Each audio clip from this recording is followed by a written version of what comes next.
સુરત મહાનગરપાલિકા રોડ પરના દબાણો દૂર કરવા માટે ઝુંબેશ ચલાવી રહી છે, ત્યારે શહેરભરમાંથી લારી અને પાથરણાવાળાઓ હટાવી લેવાયા, જેને લઈને સ્ટ્રીટ વેન્ડરોમાં રોષ વ્યાપ્યો છે।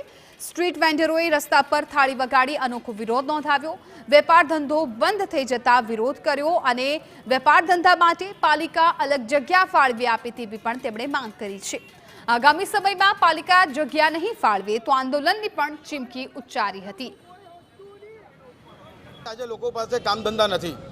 આજે બધા એકબીજા બધા હેરાન પરેશાન છે કે સ્કૂલની ફીસ કઈ રીતે ભરવી, લોનના પૈસા કઈ રીતે ભરવા, કારણ કે અમને પ્રધાનમંત્રી સ્વનિધિ તરફથી, પ્રધાનમંત્રી નરેન્દ્રભાઈ મોદી તરફથી અમને પીએમએસની લોન આપવામાં આવેલ છે, જે ફક્ત ને ફક્ત લારી ગલ્લા પદ વિક્રેતાઓ માટે જ આપેલ છે, જેના અંદર અમારા ત્યાંથી 10, 20 અને 50 હજારની લોન લીધેલ છે, જેના હપ્તા અમારે ભરવાના મુશ્કેલ થઈ ગયા છે।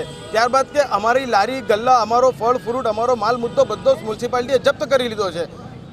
એના માટે તેને અમે અહીંયા ભેગા થયા છે કે અમને અમારો માલ મુદ્દો, અમારી લારી તેમજ અમારી જગ્યા અમને અમારી જગ્યા પર પાછી આપવામાં આવે। આજે નાના નાના માણસો કઈ રીતે એના પોતાના બાળકોનું જીવન ગુજરાન ચલાવશે એ મોટો પ્રશ્ન આવીને ઊભો થઈ ગયો છે। બાળકોની ફીસ કેવી રીતે ભરવી, અરે મેડિકલના પ્રશ્નો હોય તો મેડિકલના પ્રશ્નો કેવી રીતે સોલ્વ કરવા, ઘરના ભાડા કેવી રીતે ભરવા, આજે ભાડું કમાઈને આજે લોન લીધી હોય તો એ લોન કઈ રીતે ભરવી એ સૌથી મોટો પેચીદો પ્રશ્ન બની રહ્યો છે। તો આ બાબતે એકદમ કડક પ્રમાણે તમારો નિર્ણય લેવો અને જલ્દીથી નિર્ણય લઈ અને અમને અમારી રીતે એક જીવન જીવવાનો એક કંઈ મોકો આપો તો સૌથી વધારે બહેતર રહેશે।